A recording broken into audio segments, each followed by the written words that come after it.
ভাই ছোটবেলায় এক সাধু বাবা আমার হাত দিকে কইছিল বড় হওয়ার পর আমি নিচের চুল ফালিয়া খামু। কথাটা কেমনে কেমনে মিলা গেল দেখেন। বড় হওয়ার পর আমি হলুদ সাংবাদিক হইছি। কিচ্ছু করার নাই, কপালে যদি চুল ফালানো লেখা থাকে তাহলে চুল ফালিয়ে খাইতে হইব। এখন প্রথমে যাবো কেক পট্টিতে, খুব ট্রেন্ডিং এ আছে, নিউজ বানাইলেই লাখ লাখ ভিউ। তারপর যাবো সিজান ভাইয়ের ভাতের হোটেলে, যাই উল্টা পাল্টা প্রশ্ন করবো, সিজান ভাই সেই তো যাইবো ভুলভাল উত্তর দিব, ভিডিও ছাড়লেই ভাইরাল। আর যেহেতু দুপুর হয়ে গেছে, ফ্রিতে গরুর মাংস দিয়ে 1 প্লেট ভাত ছাটিয়ে দিমু, কাম হইলো খাওয়ানো হইলো। কি গো ভাই, এই জায়গায় এত মানুষ কে? কি হইছে এই জায়গায়? ভাই এই জায়গায় একটা লাশ খুন হইছে।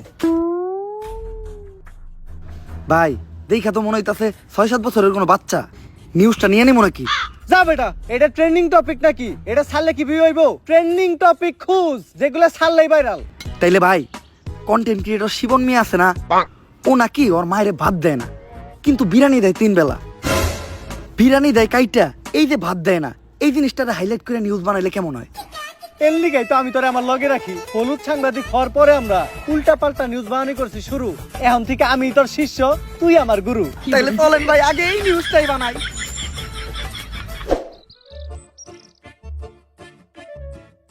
স্যার স্যার স্যার দাঁড়ান, একটু দাঁড়ান।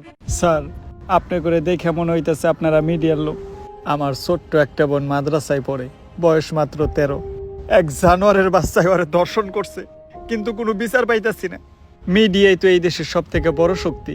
স্যার, আপনারা এই বিষয়টা নিয়ে একটা নিউজ করেন, যাতে আমি আর আমার বোন ন্যায্য বিচারটা পাই। আরে বেটা, এটা কি কোনো বিষয়? দর্শন তো এই দেশে প্রতিদিনই হয়, এটা নিয়ে নিউজ করার কি আছে? ট্রেন্ডিং কোনো বিষয় থাকলে কও, যেটা নিয়ে নিউজ করলে লাখ লাখ ভিউজ আইবো। এক কাজ করো, কেক বানাও আর নাইসে নাইসে কেক বিক্রি করো। এই নাও আমাকে কাট।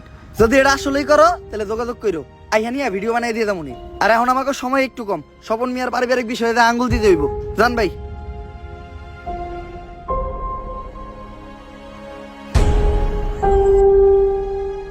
বইনে এক গ্লাস পানি লয় তো।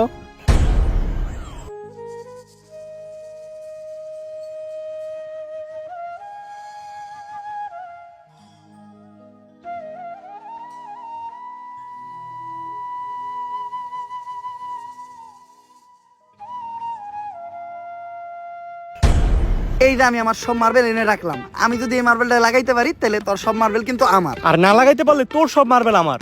ঠিক আছে, তুই একটু হইরা বয়। কে? তুই যদি অনেই বয়ে থাকস, আমি মার্বেল মারলে এই মার্বেলে না লাগলেও তোর মার্বেলে ঠিকই লেগে যাইব।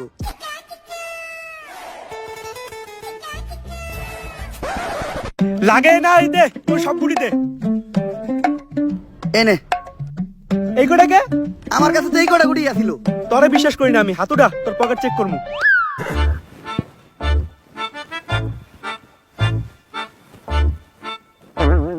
কিরে তুই মিছা তো কইলি কে? এই যে বড় বড় দুটো মার্বেল তুই তোর পকেটে লুকিয়ে রাখছস। ওই দুইটা স্যার আলাই কর, আমার পকেট ফুটা, তুই আমার পার্সোনাল মার্বেল হাত দিছস। আরেকটা মার্বেল আছে যেটা দিয়ে আমি মারছি, ওইটার সামনে ওই করতে পড়ছে।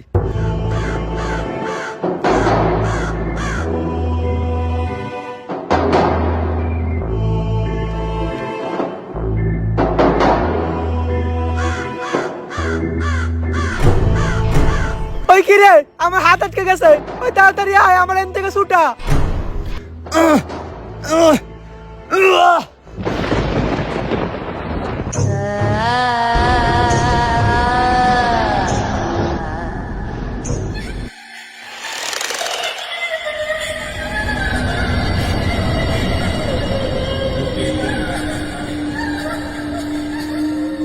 সঞ্জনা মুক্ত হয়ে গেছে, কাউরে বাঁচতে দেবো না, সবাই মরবি, তুই মরবি, তুইও মরবি, তোর নানি মরবো, আমি মরবো, সঞ্জনা কাউরে বাঁচতে দেবো না, সবাই মরবি, পালা, তাড়াতাড়ি পালা, তোরা সবাই পালা, মরবি।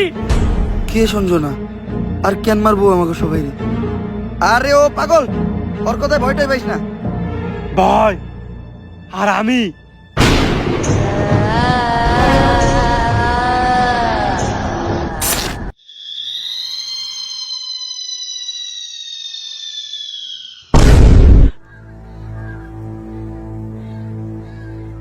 লাশ প্রতিদিনই একটা করে খুন হইতেছে।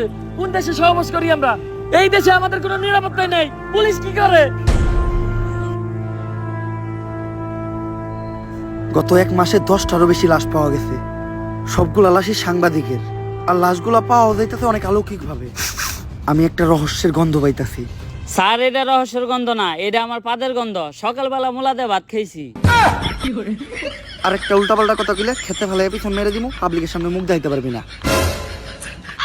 লাশটা দেখে যা বুঝতে পারলাম, এইভাবে খুন করা কোনো মানুষের পক্ষে সম্ভব না। আর খালি সাংবাদিকরাই কেন খুন হইব? কানেকশন তো একটা আছে।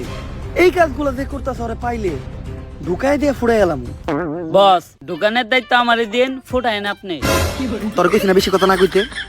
তুই দেখ লাশের কাছে কোনো সূত্র পাস নাকি।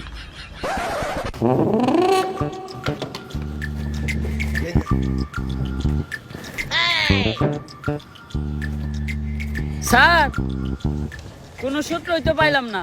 ভালোভাবে দেখছস তো? কোনো কিছুই পাস নাই? না স্যার, লাশের পকেটে 500 টাকার কোনো নোটই আসিল না। বাই কর 500 টাকা নোট বাই কর। বন্ডামি কর পাট পার খেতে ফেলায় পিছন মেরে দিমু, পাবলিকের সামনে মুখ দেখাইতে পারবি না। কি মাইরা দিতে চাইছিলি তুই? এটা জানোস এটা কেসের কত বড় কাজে লাগবো? স্যার, আমার ভুল হয়ে গেছে, আপনি আমার মাফ করে দেন। যা মাফ করলাম। আপাতত 2 প্যাকেট বিড়ি নিয়ে আয়। আপনি না কইলেন এটা কেসের কাজে লাগবো। এমনিতে আমার মাথা গরম, বিড়ি খেলে মাথা ঠান্ডা হইব। আর আমার মাথা ঠান্ডা থাকলে আমি কেসে মাথা খাটাইতে পারবো। এইভাবেই এটা কেসের কাজে লাগবো। স্যার, যা করলেন জীবনে, উপরে গেলে দিবনে। ঢুকাইয়া দিয়ে ফুড়ে এলাম ওরে তোরে। কি দায়িত্ব পালন করো তোমরা? খুনিরে তাড়াতাড়ি ধরে ব্যবস্থা করো, পুরা দেশ গরম হয়ে রয়েছে। এইভাবে এর আগে কোনো সাংবাদিক খুন হয় নাই। স্যার, খুনগুলো অনেক অলৌকিক ভাবে হইতাছে। এই এরিয়াতে যখনই কোনো সাংবাদিক ঢুকতাছে তখনই ওরা মেরে লাইতাছে, আর কোনো চিহ্নও রাখতাছে না। স্যার, এই যে আপনার বিড়ি। আর বাকি যেটি আবার চডি টেহা পাচ্ছে উল্টা, আরো আমার 80 টাকা ভরার লাগছে। আমার 80 টাকা দেন। এত টিয়া লাগলো কে? স্যার, বিড়ির দাম বাড়ছে। ল দোকানদারে যাই দিগামু। আরে স্যার, আমি তো মজা করছি। বিড়ি কিনছে 80 টাকা দেয়া, এই যে আপনার 420 টাকা পাচ্ছে। বাট পার ঢুকাইয়া দিয়ে ফুড়ে এলাম। আরে বেটা, ফাও পেচাল বাদ দিয়ে খুনিরে কেমনে ধরা যায় ওইটা চিন্তা কর। স্যার, খুনিরে ধরার বুদ্ধি একটা আমার কাছে আছে।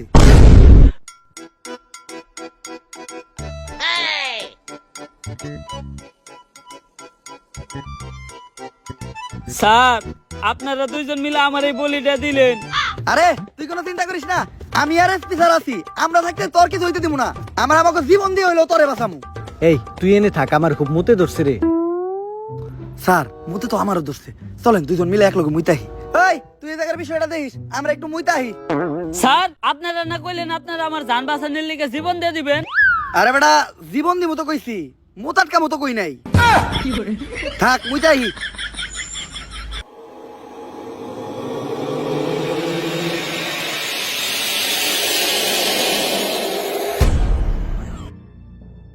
আরে এই জায়গায় তো কেউ নাই, তাইলে আমার কান ধার দিল কেরা? ভূত আইলো নাকি? আরে না, ভূত বলতে কিছু নাই। তেঁতুলের আসার টক, ভূতের নানিরে পক পক। কার নানি রে পক পক?